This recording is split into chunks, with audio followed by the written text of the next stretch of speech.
Nomenclature. Nomenclature is just a fancy word for naming compounds. We've got different systems of naming for different types of compounds because there isn't one system that fits all. So we have to identify the type of compound. We've already gone over that. The other thing I need to tell you here is that many compounds also have a common name. There are only two that you need to know. Water is H2O. It also has a systematic name. If you want to freak out your non-science friends, you can say, I drank a big glass of dihydrogen monoxide today and I live to tell about it. Yeah, you drank a glass of water, big deal. Ammonia also goes by its common name. So these are two names you need to know. Ammonia is NH3. If you're interested, the systematic name would be nitrogen trihydride, but we always call it ammonia. So identifying the type of compound. For an ionic compound, look at the first element. If the first element's a metal, you're done. That's an ionic compound. We recognize metals by looking at the periodic table. If they're on the left of the stair-step line, they're metals. If it's got a metal as the first element, it's ionic. Now, there's one exception. If it starts with NH4, it's also ionic. We can group ionic compounds into two types depending on the metal in the compound. There's some metals that form only one type of ion and some form more than one type of ion. Your book calls them type 1 and type 2. I think that's a little silly, so I'm going to kind of ignore that part. I'm just going to talk about the two kinds of metals. Metals that form only one type of cation. Here, the name of that ion is just the element name. That's all. And these are those predictable ones, group 1A, 2A, 3A, zinc and silver. My triangle disappeared. I had a triangle on this diagram. That's okay, I can draw another triangle. There's a triangle here. So zinc is right here and silver is right here. And actually these other two guys, indium and gallium, and I think this is cadmium, these guys also form only one ion, but we're not going to worry about that. We're just going to worry about aluminum, zinc, and silver. So aluminum is in group 3A. It's got a +3 charge. Here's aluminum. I imagine going downstairs. +3, +2, +1. Zinc is always +2. Silver, always +1 when it forms an ion. So these guys, aluminum 3+, the name of the ion is the same as the element name, aluminum ion. Over here, this is magnesium ion. So those guys are fairly easy. Oh, there's the triangle. There was an animation. Fine, whatever. Here's a list. If you prefer tables, there's the table. So we see that the element name and the ion name are the same. Then there's the other group. All the other metals can form more than one type of ion. That means they can form ions with different charges.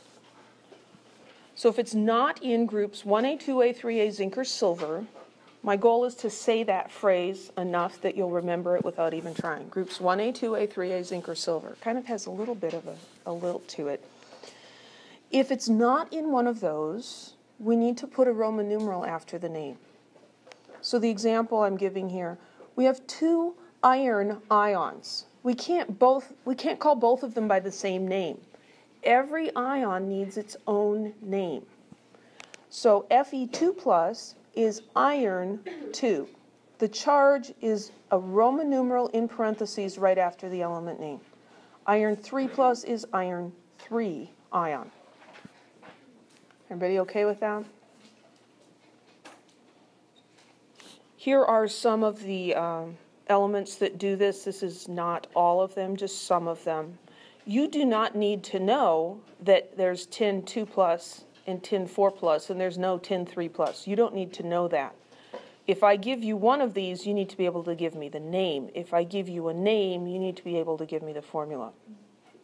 And if you don't like that, these are the older names, which I can't remember myself, which is, ferrous and ferric. What are the charges? That system's shown here just so that if you come across something like they used to advertise, that your toothpaste had stannous fluoride in it. That's because knowing that there's tin fluoride in your toothpaste doesn't sound very nice. Stannous is tin 2. So actually what's in there is tin 2 fluoride. Just so that you know what those things are. You don't need to remember those at all. And then naming anions. We've talked about the polyatomic ions. They have special names. Monoatomic anions. These have a single nonmetal element. So nitrogen, oxygen, phosphorus, all by itself. The names of these are formed by taking the name of the element and changing the ending to "ide." So fluorine as an ion becomes fluoride. Bromine becomes bromide. The charges are predictable from the periodic table. We went over that in section 4.7. In this class, we will only come across ionic compounds that have 2 ions. There are more complicated ones that exist. We're going to ignore them because that's what we can do in Intro Chem. So we're going to have 1 cation, 1 anion. So the name of the ionic compound is just the name of the cation and a space and the name of the anion. The cation is generally the first element, just the first element. The one exception is if it's ammonium. Then it's the first 2 elements. Okay, so the cation is usually the first element, the anion is everything else. Sometimes students want to make 3 or 4 different ions in the ionic compound. There's only 2. Let's name some. So KBr. What we have to do is we have to name both of the ions. So we've got K and we've got Br. And we can look up their charges on the periodic table. What's the name of this ion? Potassium. So we write potassium. That's the name of the first ion. What's the name of the second ion? Bromide. And there we go, potassium bromide. Most compounds go by 2 names, a first name and a last name, just like most people use 2 names. How about this one? ZN3N2. There's 2 ions in there. There's zinc and there's nitrogen. So this is zinc. The question you always have to ask yourself with those metals is, does it need a Roman numeral? So is it in group 1A, 2A, 3A, zinc, or silver? Yes. Yeah, it's zinc, duh, right? No Roman numeral. And nitrogen as an ion is what? Nitride. So some of these, you don't actually have to figure out what the charges are when you name it. This didn't need a Roman numeral, and this one we know from the periodic table. Any questions?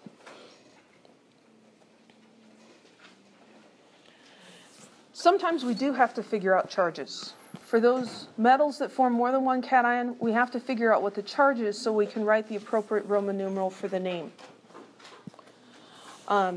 We do that by looking at the formula and looking at the charge on the anion.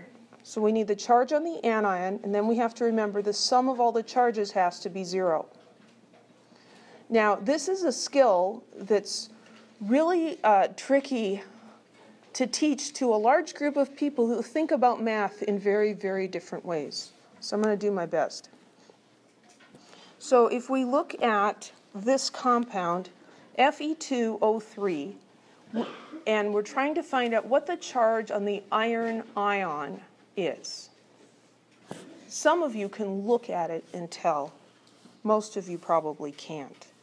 Well, what are the 2 ions? We've got Fe and we've got O. Fe is not in groups 1A, 2A, 3A zinc or silver. So it's going to need a Roman numeral. That means we have to figure out what the charge is to put in its name. We don't know what the charge is from the periodic table. That's why we need a Roman numeral. We have to look at the charge on the anion. What's the charge on the oxygen ion? 2 minus. Okay, so how many oxygen ions are in this formula unit? There's 3 of them. I'm just going to draw 3 of them. What's the total negative charge there? -6. Over here we've got 2 irons. So there's Fe and there's Fe. We don't know what the charge is, but we do know that if this has a total of -6, this must have a total of +6, because all those charges have to add up to 0. So this must be +6. These 2 ions are going to have the same charge. So what charge should I give them so that they're the same and they add up to 6? 3 plus. We could make a whole bunch of little equations and stuff, but nobody'd like that. Do you see what I did? I looked at the individual anion and how many there were, and I figured out what the total negative charge was. The total positive charge has to be the same, just opposite in sign. And then I look at that and I look at how many of these cations I have, and I figure out how much they each need to have. So the charge on the iron here is 3 plus. Its name would be iron 3. And if we're going to name the whole compound, we might as well. The oxygen is oxide. So it's iron 3 oxide. Any questions?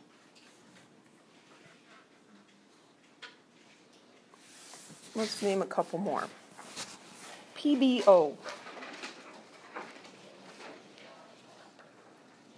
Well, divide this into 2 ions. There's going to be Pb, that's the first element, and then there's going to be O. Ask yourself, what element is Pb? Lead. Does lead need a Roman numeral? It does. It's not in groups 1A, 2A, 3A, zinc, or silver. I don't know what it is yet. I'm just going to put the parentheses there so I don't forget. And then this is oxygen, so the name of the ion is oxide. But now we do need to figure out what this charge is. We're going to do that by looking at the charge on the oxygen, the oxide. Okay, so that's 2 minus. This formula shows us there's 1 of each, 1 Pb and 1 O. This is -2, then this has to be +2. And so it's lead 2 oxide.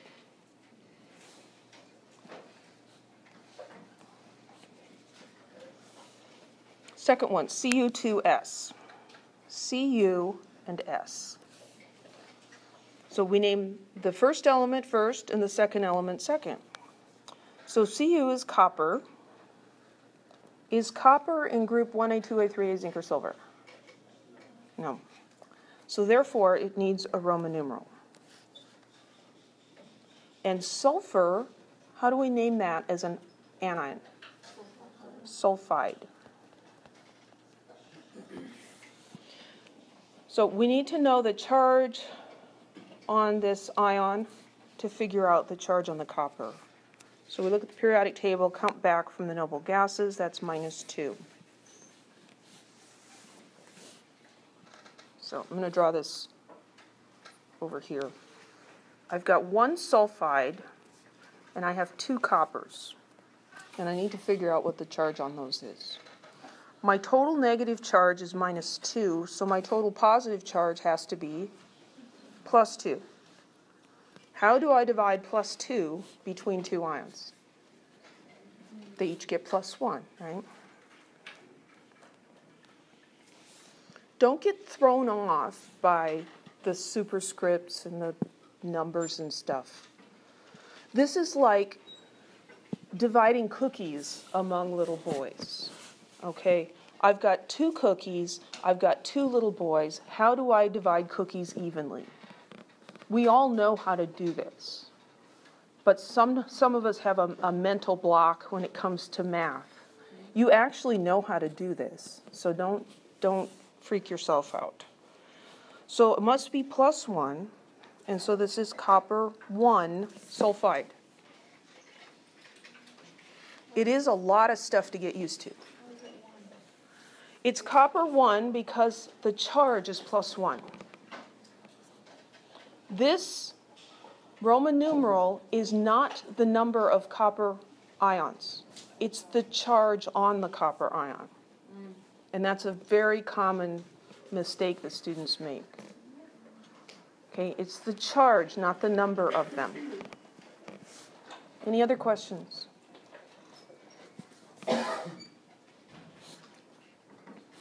Oxyanions. I went over this in lab as well. Most of the polyatomic ions are oxyanions, which means they contain oxygen. And there are series of them, or families. And there is a systematic naming within that series. So what you do is you memorize the one that ends in ATE. I call them the 8s. Phosphate, sulfate, nitrate, carbonate, those guys. The one that has one fewer oxygens is the light version. So if this is nitrate, nitrite has 1 less oxygen. It's like Bud Light has fewer calories than regular Bud, right? Nitrite has fewer oxygens than nitrate. Just 1 less. The charge is the same. The number of nitrogens is the same. Here's sulfate and sulfite. The charge is the same. The only difference is the number of oxygens. If there are more in this series, so here's chlorate. Oh, this one's upside down of how I think of it. Here's chlorate. Perchlorate has another oxygen, an extra. So this is the row you memorize. Chlorate, this is extra. Perchlorate, like hyperactive, is more activity. So this is more oxygen. Hypochlorite is 1 less than the chlorite. So chlorine does this with oxygen. Chlorine has a sister named bromine. She follows the same pattern, and iodine follows the same pattern. So you memorize this one and the pattern, and you can write the formulas and names for 12 ions. Now, when you're naming ions for mastering chemistry, it wants the word ion in your answer. Personally, I don't care. Mastering chemistry does. So if it asks you for the name of ClO3-, it wants you to write chlorate ion. Just, you're informed now. This is just kind of interesting. There are a lot of polyatomic ions in everyday life. Bleach, might have it in your laundry room at home. That is sodium hypochlorite. That's the active ingredient. Sodium bicarbonate, that's what baking soda is. Calcium carbonate neutralizes stomach acid. Sodium nitrite is a preservative in packaged meats, which, it's not especially good for you, but botulism isn't real good for you either. So it's kind of a trade-off there. You don't have to memorize any of that. Let's do some more naming. Name this guy. MnNO2. So look at the first element. It's a metal, right? So we're going to write the first element is Mn. We're going to take everything else, and that's the other ion. So NO2. If it helps, continue these parentheses into a bubble. The 2 on the outside is just telling us how many of them we have. The actual ion is inside the parentheses. So these are our 2 ions, Mn and NO2. So what's the name of the element whose symbol is Mn? Manganese. Not to be confused with magnesium or that hybrid manganesium. Manganese. Is manganese in group 1A, 2A, 3A, zinc, or silver? No. So it needs a Roman numeral, parentheses. What's the name of that guy? NO2. Nitrite. Nitrate is NO3. This is nitrite. I wrote the wrong word. Nitrite. Spelling matters sometimes. We need to know what that Roman numeral is. What's the charge on nitrite? -1. When you're doing homework, guess and then check your answer by looking at the table. So I'm going to draw a picture again. Here we have, how many nitrite ions are in that formula? 2. So I'm going to draw that twice. And how many manganese ions? There's no subscript there, right? So there's just one. There's one of these and 2 of those. So over here we have a total of -2 charge. We must have a total of +2 charge. There's only one of them, so that must be a 2+. So then we put the Roman numeral 2, because it's manganese with a 2+ charge.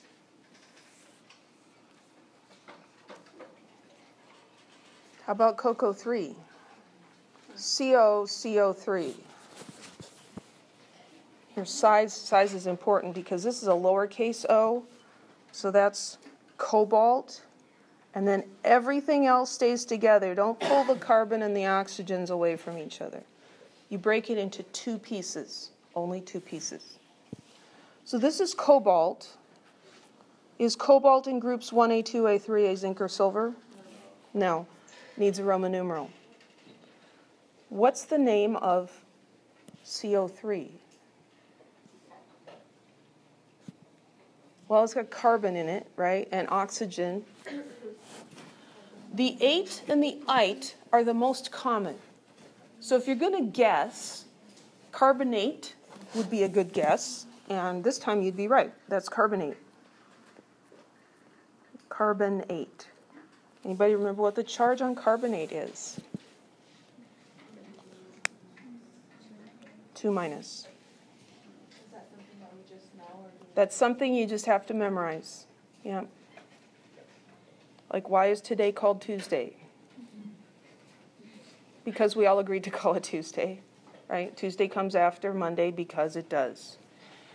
Carbonate has a -2 charge, just because. There's a lot of things like that in life.